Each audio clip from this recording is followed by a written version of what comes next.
Hello students, in this lecture we are going to study about what is modulation and the different types of modulation techniques. Objective of today's lecture: what is modulation, what is AM modulation, what are the different types of AM modulations, total power calculation and the comparison. Modulation is a process in which the feature, amplitude, phase or the frequency of a carrier signal is changed in accordance with the instantaneous value of a modulating signal. Modulation is needed for many reasons. Some of them are given below: to increase the range of communication, to increase the bandwidth of the signal and to reduce the antenna size. Types of modulation: consider a sinusoidal signal, that is S of t is equals to AT cos omega t plus phi t. So this signal consists of three parameters. First one is the amplitude, second one is the frequency and third one is the phase. So if you vary any one of the parameter of the signal in accordance with the amplitude of the modulating signal, it will define its name. So if you are varying amplitude, it is called as amplitude modulation. If you are changing the frequency, it is called as a frequency modulation, and if there is a change in a phase, it is called as a phase modulation. Now amplitude modulation. In amplitude modulation, the message signal m of t is impressed on the amplitude of the carrier signal. Means there is a change in the amplitude of a carrier signal in accordance with the amplitude of the modulating signal. So there are several different types of amplitude modulating in the carrier signal by m of t. Mainly these methods are used for AM. So these three are the techniques which we are using for amplitude modulation. First one is a double sideband with a full carrier, double sideband suppressed carrier and a single sideband AM. First one is double sideband full carrier. Its definition is: in amplitude modulation, the amplitude of the carrier wave is varied in proportional to that of the message signal being transferred. DSBFC is nothing but the general representation of an AM signal. So this is a block diagram where we are having a multiplier. To that multiplier we are applying two signals. First one is a modulating signal, second one is a carrier signal generated by the oscillator. These two signals get multiplied and your output is a AM signal. Waveform of AM. This is a waveform of AM. The first waveform indicates the modulating signal, second one is a carrier and third one is a modulated signal. So if you observe in the modulated signal, there is a variation in the amplitude of a carrier in accordance with the amplitude of a modulating signal. So the point where the amplitude voltage is maximum, we are getting the maximum value of the carrier voltage. The value where the amplitude of modulating signal is minimum, we are getting the minimum value of a carrier voltage. So this portion is called as a Vmax and this one is called as a Vmin. Mathematical representation of AM. Now the AM waveform is a combination of a two signal. First one is your Vm and Vc. Vm is the modulating signal voltage, Vc is your carrier signal voltage. Now these two signals get added at the multiplier. Therefore the equation of AM is given by Vam is equals to Vm plus Vc, where this capital Vm indicates the instantaneous value and the small Vc indicates the peak to peak or the peak voltage of the carrier voltage. Now these two signals get added and at the resultant we are getting Vam is equals to Vc in bracket 1 plus m cos 2 pi fmt cos 2 pi fct, where m indicates the modulation index, Vm indicates the instantaneous value of AM and Vc indicates the carrier signal voltage. Modulation index: the carrier wave after undergoing modulation, the modulated level that is calculated is called as a modulation index. The modulation index is given by a formula, that is the modulating signal voltage divided by the carrier signal voltage. Now from this particular waveform, that is the output of AM signal, we are finding out the value of Vm and Vc. Now in this waveform, Vm is the voltage of a modulating signal and Vc is the voltage of a carrier. So how to find out Vm? So from this graph, what is your Vm? Vm is nothing but Vmax minus Vmin divided by 2. It will give you value of a Vm. So therefore Vm is given by Vmax minus Vmin divided by 2. Similarly, this Vc is given by Vmax minus Vmin. So what is Vmax minus Vm? So what is Vm? Vm is nothing but Vmax minus Vmin divided by 2. We put on this value in the formula and from that we are getting Vc is equals to Vmax plus Vmin divided by 2. By putting the value of Vm and Vmin, Vm and Vc in the formula of modulation index, we are getting modulation index as Vmax minus Vmin divided by Vmax plus Vmin. Generally the modulation index is represented in terms of a percentage, and based on the modulation index we are getting the different nature of a amplitude modulated signal. So these three are the waveforms which we are getting at the different modulation indices. The first waveform is this type of waveform we are getting when the modulation index is less than 100%. This is the waveform which we are getting when the modulation index is equals to 100%. This is the waveform which we are getting when the modulation index is greater than 100%. This condition is called as a overmodulation. Next is the frequency spectrum. Frequency spectrum is nothing but the representation of or the graph of the voltage versus a frequency. This is a generalized representation of AM signal. We modify this equation and we are getting a modified equation as VAM is equals to VC cos 2 pi FCT plus MVC2 cos 2 pi FC plus FMT minus MVC by 2 cos 2 pi FC minus FMT. Now this equation consists of three parameters. First parameter indicates the carrier signal. Second parameter indicates the addition of the carrier signal with the modulating signal. So this is your upper sideband, and third one is the addition. It's a difference of carrier signal and the modulating signal. So this one indicates your lower sideband, and then we are plotting it on the graph.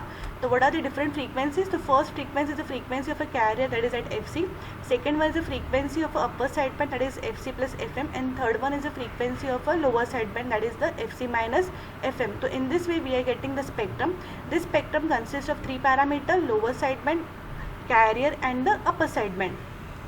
And the same figure is used to find out the bandwidth. Bandwidth is nothing but the difference between higher frequency and the lower frequency. Your higher frequency is present at FC plus FM, lower one is present at FC minus FM. We are taking that difference, and the difference comes out to be twice FM. So this twice FM is nothing but the frequency of a DSB FC.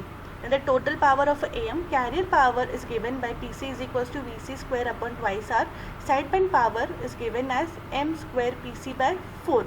Now the sideband of AM is nothing but the addition of the upper sideband power and the lower sideband. We just take addition of these two values, and the sideband power of AM is given by M square PC by 2. The total power of AM is addition of the power of a carrier, power of a lower sideband, and the power of a upper sideband.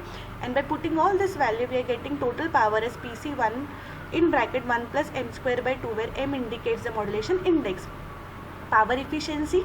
Power efficiency is given by a formula sideband power divided by the total power.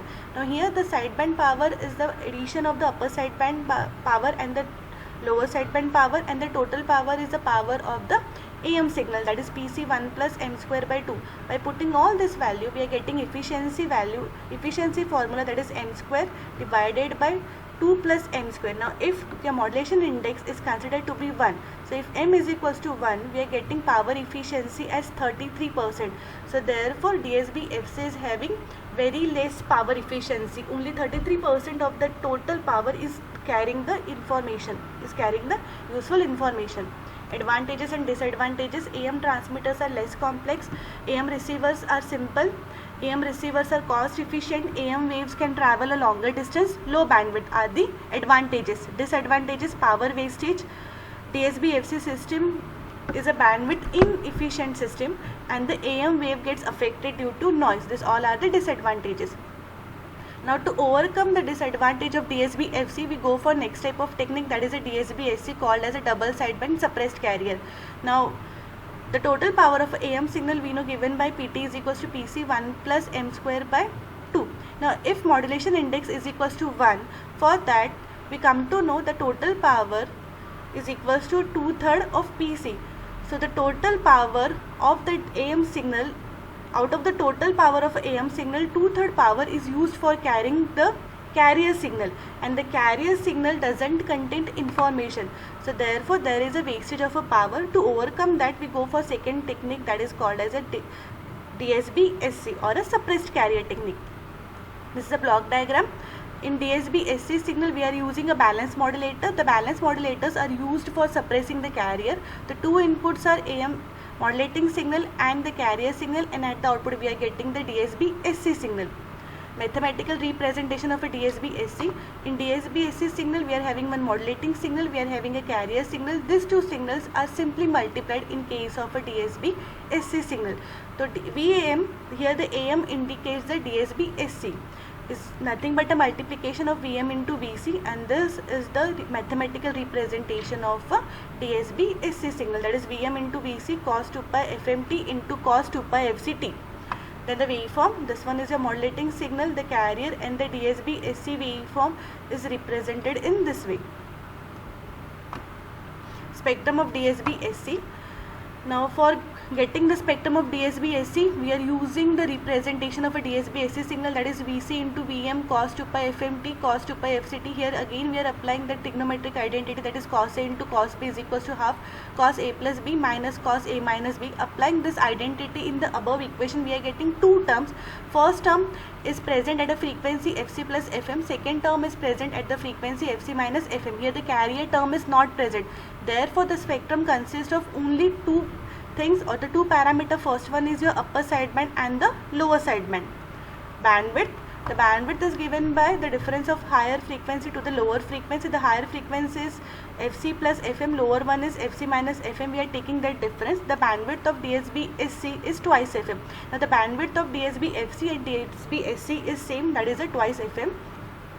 Total power of DSB-SC. Now the total power of DSB-SC is nothing but the addition of a power of a upper sideband and the lower sideband. So the total power comes out to be Pc m square by 2. Power saving in DSB-SC.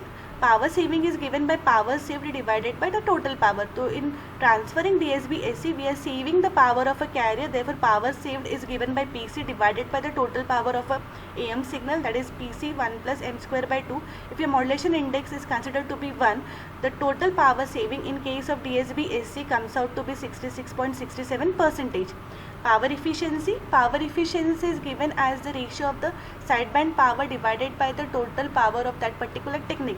So the total sideband power of a DSB-SC is the addition of the upper sideband power and the lower sideband, and the total power of the DSB-SC itself is the addition of a power of a upper sideband and a power of a lower sideband.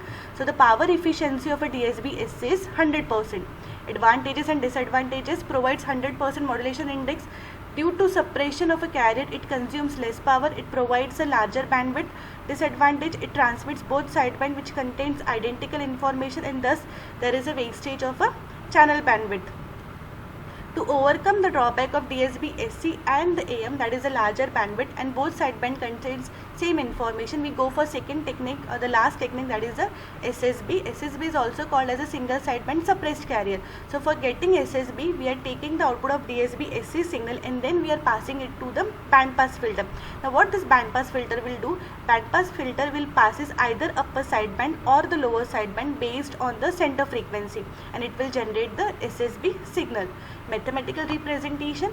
Up to this part is the representation of a DSB-SC signal. Now the DSB-SC signal is passed through a band pass filter with a center frequency of a Fc minus Fm or Fc plus Fm. If your center frequency is Fc minus Fm, it will passes only Fc minus Fm, that is the lower sideband, and if it is Fc plus Fm, it is passes the higher sideband or the upper sideband. Waveform. As the SSB signal consists of either upper sideband or the lower sideband, it is indicated by the signal with the frequency of upper sideband or the frequency of a lower sideband. So this is the waveform of a SSB signal. Spectrum of a SSB signal. Now the spectrum of SSB signal consists of either a upper sideband or a lower sideband.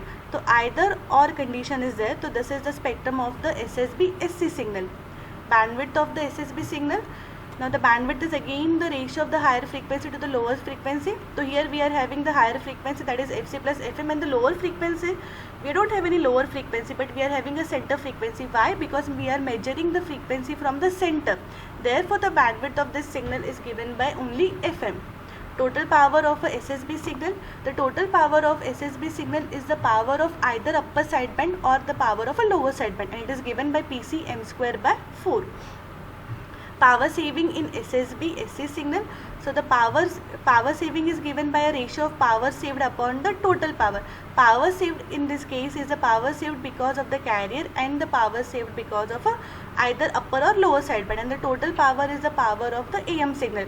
Now again we consider a condition where m is equals to 1. By putting this formula, we come to know the total power saving in case of SSB-SC signals comes out to be 83.33%. So in this case we are saving 83.33% of the total power, and the power utilization for SSB signal is only 16.67%. Advantages and disadvantages. The occupied spectrum space, otherwise bandwidth is smaller than the amplitude modulation and the DSB signal. Broadcast of an additional number of signal can be allowed. Power can be saved. The amount of noise present is less. Loss of signal is less.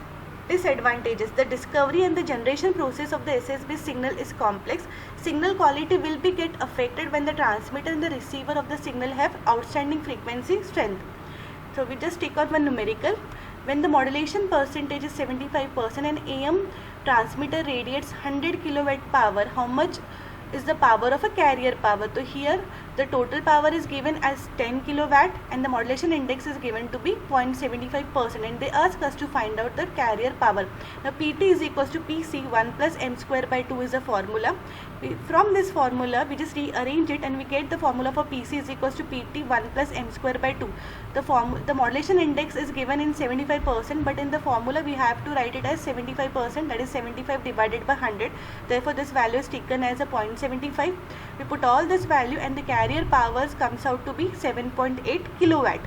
Second numerical: calculate the percentage power saving when one sideband and the carrier is suppressed in an AM signal if the percentage modulation is 50%. Now here the modulation index is given as a 50%, that is a 0.5, and one more thing is given here: the power saving when one side and the carrier is suppressed. One side and the carrier suppressed means this is the condition for the SSB signal. So the total power PT is equals to PC 1 plus m square by 2. So considering modulation index as 0.5, we are getting the total power as 9 by 8 of the PC. Now then we have to find out the power suppressed. The power suppressed is the power suppressed of the carrier and the power suppressed of the sideband. So PC plus PC m square by 4. PC m square by 4 is the formula for the sideband power. Again we are putting here m as 0.5, and after that we are getting the P suppressed as 17 divided by 6 into PC. So the power saving is given by power suppressed divided by the total power. So the power suppressed is 17 by 16 PC divided by total power, that is 9 by 8 PC, and the answer comes out to be 94.4%. Then the comparison of DSB FC, DSB SC and SSB. So first point is it is a double sideband along with a carrier. DSB SC is a double sideband without a carrier. SSB is only upper sideband or a carrier, upper sideband or a lower sideband, either without a carrier. The bandwidth is twice FM. Here the bandwidth is again twice FM and the bandwidth is only FM. Total power is given by PC 1 plus m square by 2, PC m square by 2, PC m square by 4. More power consumption is there in DSB FC, moderate power consumption, and the least power consumption is in SSB. Efficiency of DSB FC is 33%, efficiency of SSB is 100%, and that is of the DSB SC. Thank you for listening to this video.